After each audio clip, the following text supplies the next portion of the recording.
সম্মানীয় উপস্থিতি, আসসালামু আলাইকুম ওয়া রাহমাতুল্লাহি ওয়া বারাকাতুহু। আমার মা কালকে মাগরিবের কয়েক মিনিট আগে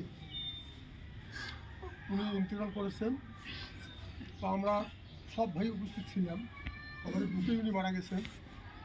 তো আমার মা কেমন ছিল হয়তো শুনছেন আপনারা, আপনারা তো আসেন নাই, জানেন না।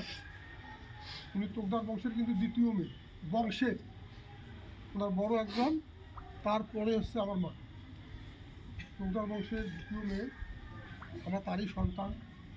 আমরা কেবল জানি না, উনি আমাদের জন্য খুব কষ্ট করেছেন, খুব চেষ্টা করেছেন, যার জন্য হয়তো আমরা যে কয়েকটা ভাই আছি একটু একটু হয়তো বা একটু আগাইছি আর কি, ওই মায়ের কারণে, ওই পরিবেশের কারণে।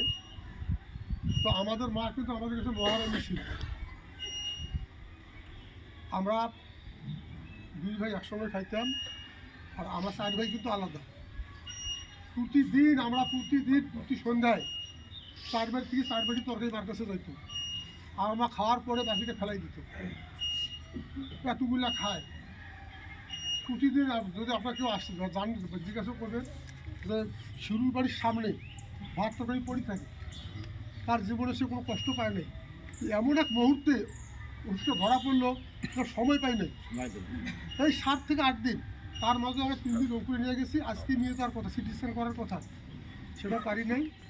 তো জানা যায় আবার 30-এ জানা যায়, কটা ভাত জানি না। তো সময় দেয়নি আমার মা চিকিৎসা সুবিধা আমরা পাই নাই। আল্লাহ তার ওই মুহূর্তে হায়াত শেষ করে দিয়েছেন। তো আপনারা সবাই আমার মাকে ক্ষমা করবেন। আর আমার উপস্থিতি পাওনা আমার মায়ের নাই, আমার জানা মতে নাই। থাকে তো আমার দিয়ে দেবো। সেটা বলতেছি যে যদি তারপরে ওদের গ্রামে মাধুরের দোকান কাছে আছে, এই ধরনের কারো কাছে ছোটোখাটো কারো পাওনা থাকে বা বড়ো ধরনের কোনো পাওনা থাকে, আপনারা মাফ করে দেবেন। আর আমার মায়ের জন্য খাদ্যের দোয়া করবেন। না টাকা দিয়ে দেবো, মাপ শেষ করে। এত কথা করে মাফের থেকে বড় জিনিসের নাই। আচ্ছা বলেন তো। এখন আমার মাকে মাফ করে দেবেন। আর হুজুর আছে আমার, হুজুরদেরকে বয়ান করবো যেটা